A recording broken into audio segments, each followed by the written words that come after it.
Acompáñame porque ya está con nosotros alguien que sabe mucho de todos estos temas, Carlos Heller. ¿Cómo te va? Buenas noches. ¿Qué tal?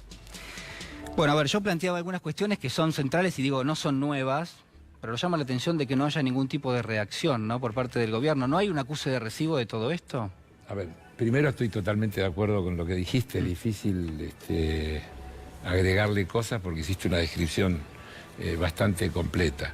Segundo, para que hubiera cambio, sí, esto tendría que ser porque a ellos le está yendo mal o no están cumpliendo el objetivo. Y yo creo que no es así. Yo creo que vinieron a esto. A ellos les está yendo bien. No hay mala praxis, no hay un error, decís vos. Siempre puede haber mala praxis, pero en lo fundamental, sí, ellos vinieron a eso. Ellos vinieron, acordate, a insertarnos en el mundo, para lo cual había que, en primer lugar, pagarle a los buitres, sí, en segundo lugar, abrir la economía al libre movimiento de capitales, en tercer lugar, había que flexibilizar la legislación laboral para que el costo laboral fuera aceptable, en cuarto lugar, había que tener un tipo de cambio que fuera atractivo para... Es lo que hicieron, vinieron a hacer eso. Pero bueno, por ejemplo, en el caso de los están, holdouts tenían que y cerrar eso esa lo negociación. están, sí, claro. Pero hay forma de sí, cerrar todo hay que hacer. Entonces, vos decías, y yo quiero ahí poner un matiz. tilde, sí, un tilde. Tengo acá una encuesta de poliarquía. No me voy a meter con los candidatos, me voy a meter con los problemas. Dale, me parece bien. Esta es de enero. Dice, principal problema... ¿Cuál es el principal problema que lo afecta a usted personalmente? Los problemas económicos, 30%. Sí. En el 2015 era 15%. Se duplicó. Se duplicó. La percepción. La inflación, 16%. Era 12%. Sí. El desempleo, 15%. Era 10%. Los servicios públicos y las tarifas, era 0, es 6. La situación de los jubilados era 1, es 3. Los bajos salarios era 1, es 2 y sigue. Yo lo sumé más o menos. El 74% temas que tienen que ver con la economía, cuando esos mismos temas hace 3 años eran el 40%. O sea, hubo un deterioro importantísimo. Importantísimo, digamos, en la percepción de la gente. importantísimo. Insisto, encuesta de poliarquía, mes de enero, hecha en la segunda semana de enero, sí, y que tiene que ver con las percepciones de la gente. ¿Puedo decir algo? Me parece Sí. que si estos son los problemas de la gente, uno piensa, bueno, debiera salir alguien del gobierno a dar cuenta de lo que está pasando en la Argentina. ¿Querés ¿sí? que te diga otra cosa? Sí. La inseguridad. En el 2015 era el 30, Sí. el 12. Y a mí me llamó poderosamente la atención la corrupción. Era el 2 en el 2015. ¿Sabés cuánto es en esta encuesta? 0. Por ahí me parece que hay dos cuestiones, ¿no? Digo, a ningún argentino se le escapa que el tema de la seguridad y el tema de la corrupción son importantes. No, ya sé, pero, hay otras cosas más urgentes, no es que desapareció sí, el problema de la corrupción o el problema de la seguridad. Son problemas y hay que abordarlo y hay que tener respuesta. Lo que yo digo, que en la percepción, es la misma gente que dice qué le importaba en aquel momento, sí, y qué le importa ahora. Entonces los temas económicos se han puesto tan en el centro de la escena simplemente porque la gente empieza a sentir las consecuencias en la cotidianidad, en la vida diaria, no le alcanza. Si tiene un laburo, tiene riesgo de perderlo. Si el salario se le achicó, si tiene una pyme, no tiene mercado. Y así de corrido. Entonces, si es un jubilado, ni te sí, cuento. Entonces, los problemas no son teóricos. La inflación no es un fenómeno de la macroeconomía para que lo estudien los economistas. El problema de la inflación es cuánto la inflación le gana a los salarios. Entonces, cuando vos ves, por ejemplo, que te metés en la propia inflación y la canasta básica alimentaria, en vez de 47,6, fue 53 no sé cuánto, te está diciendo que La canasta básica alimentaria significa que los sectores más pobres son los que tuvieron más inflación, Claro, sí, son los que más perdieron. Cuando vos mirás y te dice el índice general de salarios en términos reales frente a los precios perdió entre un 12 y un 15%. Cuando ves el desagregado dice los trabajadores informales 17%. Pero lo que te estoy queriendo decir es que la inflación no es una discusión teórica de un índice. El problema no es si la inflación es 3% mensual. El problema es cuánto es lo que aumentan los precios más que lo que aumentan los ingresos de la gente. Ahora, yo planteaba al comienzo del programa que no hay Yo dije que ningún lo tipo de... suscribía todo. No, está bien. Lo que te quiero preguntar es esto. ¿Hay un modelo económico en marcha? ¿Vos coincidís conmigo? Sí, que, claro. digamos, tiene determinadas características, pero se sostiene en el tiempo. Sí. Ese modelo da como resultado esto que vos acabas de decir. Así es. ¿Se puede sostener en el tiempo ese modelo? Digo, ¿qué es lo que uno puede pensar que va a pasar este año? A ver. Alguien que tiene trabajo y ve que el sector donde está trabajando no está bien. Yo estaba hablando un rato antes de este programa con alguien y le decía que más que la pesada herencia, el gobierno todavía está disfrutando de cierta holgura de la bonanza que heredó. Que la clase media, toda, al fines del 2015, hacía poco que había cambiado el auto, la heladera, el televisor, estaba recontraequipada, tenía ahorros. Entonces vos tenés todavía, digamos, como que cierta gordura que se está consumiendo. Están usando el colchón. Exactamente. Porque si vos mirás, yo te digo, no hay un solo indicador que no diga que todo empeoró. Los macroeconómicos, el país se endeudó hasta la manija, el déficit fiscal es mayor, el desempleo creció, la pobreza aumentó, la inflación está desbocada. No sé, ¿cuál podríamos tomar? Ahora, quiero hacerle acá una consideración política. El presidente Macri, por ejemplo, hay un discurso que yo les pediría que lo analicen.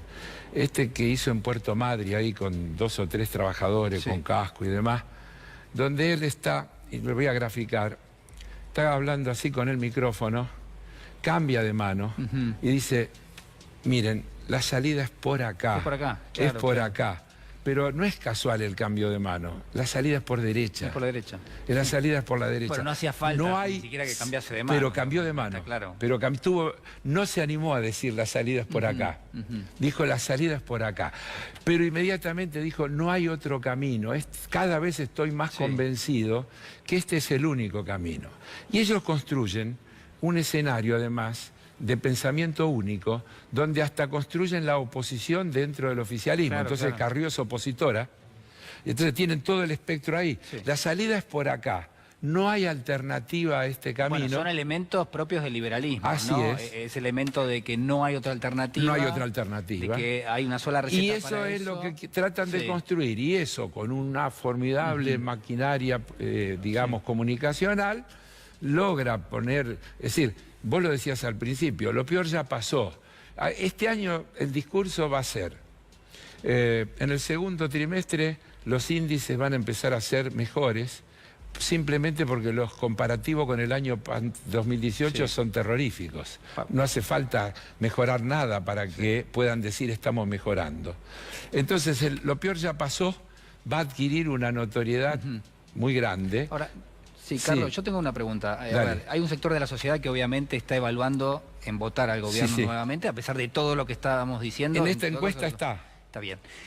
La pregunta es si hay un gobierno que va por la reelección y va a tener estos resultados económicos, y yo creo al menos a priori que vamos a tener un año con recesión económica de nuevo, con inflación de nuevo, con erosión del poder adquisitivo. Lo están diciendo ellos mismos. Digo, ¿hay un planteo distinto? ¿El gobierno está jugando con categorías morales a la hora de la elección? Dice, yo soy el bueno y enfrente está el malo, yo soy el honesto y enfrente está el corrupto. Claro, exacto. Apuesta a que con una propuesta que tenga que ver con la que entonces saca la ley esta de extinción de dominio, que no le importa que sea inconstitucional ni que se la declaren inconstitucional, porque para lo que la sacó ya está logrado, que intenta avanzar sobre los beneficios de la corrupción. Dice, saben las escuelas, volvemos a los jardines de infantes que se podían hacer, etcétera, etcétera.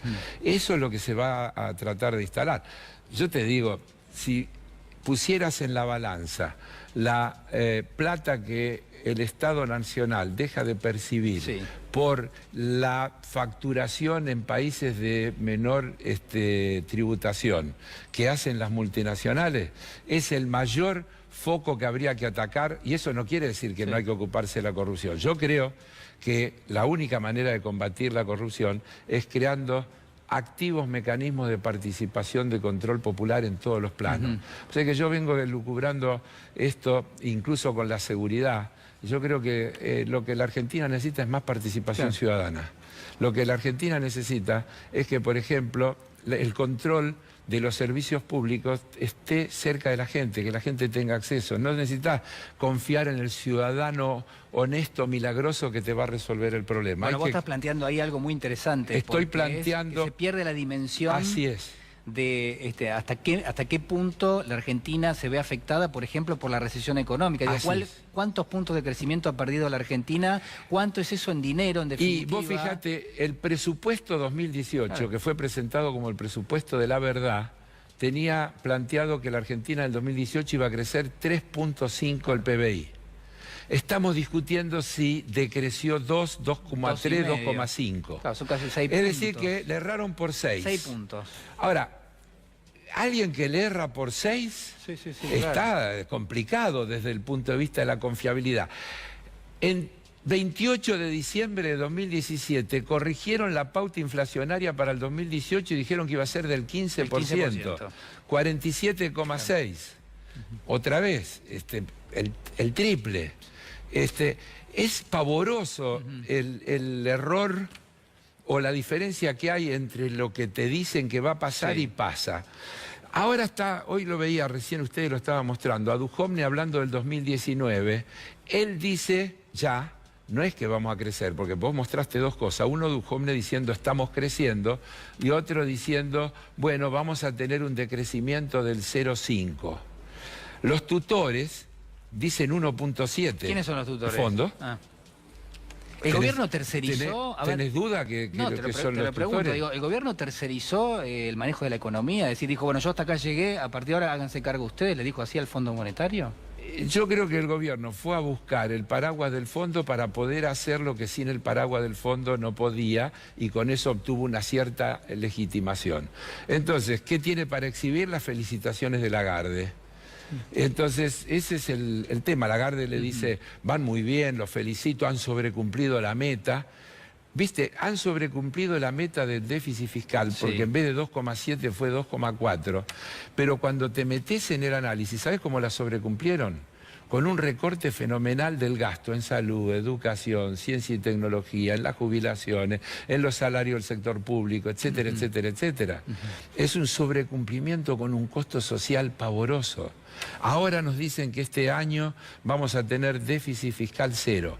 Ese déficit fiscal cero implica nuevos recortes enormes que tienen que ver con las condiciones de vida de la ciudadanía. ¿Cómo golpea la deuda en todo esto? Porque de una manera notable. El déficit va a ser cero, pero si vos tomás... Mentira. El déficit financiero va a aumentar porque el déficit por intereses va a ser altísimo. Está previsto que va a crecer y creo que van a ser cerca de 400.000 millones de pesos de intereses que se van a pagar en el año 2019. O sea, cambiamos una cosa por otra. Así es. O sea, ajusto en salud, en educación, en ciencia y tecnología y pago intereses. Intereses que financian la fuga. Claro, porque a ver... porque lo que se fugó y lo que entró es más o menos lo mismo, como históricamente ha pasado en la Argentina. No es ninguna novedad, este fenómeno ya pasó varias veces. Te voy a hacer un planteo totalmente naif. Si la Argentina no tiene suficiente cantidad de dólares y cada tanto tiene que recurrir a tomar deuda, si llegó a un momento donde ni siquiera los mercados le prestaban y tuvo que ir al Fondo Monetario, ¿no tendría que poner un tapón en la salida de dólares y decir, basta? Pero es lógico. ¿Y qué pasa? Bueno, pero eso es lo que fue uno de los caballitos de batalla que este gobierno actual utilizó montado en un aparato fenomenal publicitario, que es el famoso cepo y la ansiedad de los sectores medios por ahorrar en dólares para proteger sus ahorros. Es así. Ahora, no hay manera de llevar adelante una verdadera política que tenga en cuenta los intereses de la ciudadanía, de la gente, sin una administración razonable de las divisas. Administración razonable quiere decir que yo tengo que establecer las prioridades. Las prioridades tienen que ser abastecer los recursos necesarios para un comercio exterior en la que la Argentina pueda importar lo que necesita importar y pueda limitar las importaciones de aquello que podemos producir en la Argentina. Yo diría, un gobierno al que yo apoyaría es un gobierno que dijera, todo lo que podemos producir en la Argentina no lo vamos a importar. Es al revés, hay que plantear la cuenta. Bueno, a ver, todo lo que podemos producir en la Argentina no lo vamos a importar, lo vamos a producir en la Argentina. Estamos con el 40% de capacidad instalada ociosa. ¿Qué inversiones necesitamos? Claro, esas son todas máquinas que están paradas en la industria, la mitad de la industria argentina está parada. ¿Sabes por qué está parada? Porque no hay consumidores. ¿Por qué no hay consumidores? Porque no hay poder adquisitivo, porque hay desempleo. Entonces tenés que hacer una ecuación exactamente al revés de la que se está haciendo. Ahora, el gobierno cuando llegó en el 2015, fines de 2015, dijo, bueno, este modelo económico no lo quiero. Claro. Voy a aplicar otro, voy a aplicar otro. Este está basado en la inversión interna y inversión externa. Con eso yo mantengo la economía funcionando. ¿Se cayó? Claro, porque tiene una falacia, Julián, que la inversión no es un acto heroico ni patriótico, es un negocio. Entonces, ¿a qué vinieron a invertir en la Argentina? En la bicicleta financiera porque era redituable. Bueno, hoy está la cifra, ¿no? 80% de la inversión. Así es, fue todo inversión especulativa. Sí. ¿Quién va a invertir para producir cosas que no tienen compradores? Vos tenés dos posibilidades. O en la Argentina generás un costo laboral e impositivo más bajo que en los países asiáticos, y entonces yo en vez de invertir en Corea o en Camboya, invierto en la Argentina, o tenés un mercado interno demandante y produzco e invierto porque voy a producir para ese mercado interno. Si vos no podés bajar tu costo laboral, impositivo, de infraestructura, operativo, para ser competitivo con las exportaciones, y no tenés un mercado interno demandante porque hay más desempleados, la gente gana en términos reales menos, etcétera, etcétera, nadie va a venir a invertir. Es mentira. ¿Qué pasa con la política? Digo, ¿existe en la política hoy algún sector que esté pensando en una salida para este escenario que es sumamente complejo? Yo creo que el escenario es complejo en tanto y en cuanto se siga pensando en los términos de nuestra política. Hay que pensar en una cosa completamente distinta. ¿Pero hay quienes hoy representan eso? Bueno, yo creo que sí, yo formo parte de quienes representan eso, es decir, yo milito en política, vos sabés que soy presidente de un partido, ese partido tiene propuestas que tienen que ver con todo esto que estamos diciendo, formo parte de un espacio más amplio, que algunos lo podrían llamar kirchnerismo, que otros lo podrían llamar el campo popular, ponele el nombre que quiera, porque yo a veces etiquetarlo me parece que lo limita. Yo diría, hay que construir una alternativa basada en propuestas y tendríamos que estar allí todos los que coincidimos en esas propuestas. Después tenemos que encontrar el método para dilucidar entre los que estamos de acuerdo en las propuestas, quién las representa mejor. Pero las coincidencias... Mira, vos estás de acuerdo en un país que privilegia el mercado interno, vos estás de acuerdo en un país que privilegia el salario, vos estás de acuerdo en un país que privilegia las jubilaciones, vos estás de acuerdo en un país que crea que los servicios públicos tienen que ser un derecho y no una cosa inaccesible. Es fácil, hay 20 cosas en las que nos tenemos que... A ver, los que están de acuerdo de este lado y los que proponen otra cosa del otro. Los que te dicen que los servicios públicos deben ser manejados desde el punto de vista de la rentabilidad de las empresas y los que decimos que es algo que debe tener todo el mundo garantizado. Para eso, para garantizar que todo el mundo tenga acceso, están los impuestos, con los que vos subvencionás, porque el subsidio no es una mala palabra, a aquel que por sus ingresos no puede acceder. Porque vos fíjate, el tipo que se queda sin laburo, además tiene el castigo de que se va a quedar sin agua, sin luz y sin gas porque no lo va a poder pagar. Una locura. ¿Qué país es ese? ¿Dónde está la solidaridad? ¿Dónde está el afecto societario de esa sociedad? Carlos Heller, muchísimas gracias por estar con nosotros. Gracias a vos por el tiempo que me has dado para poder expresarme con absoluta libertad. Muchas gracias.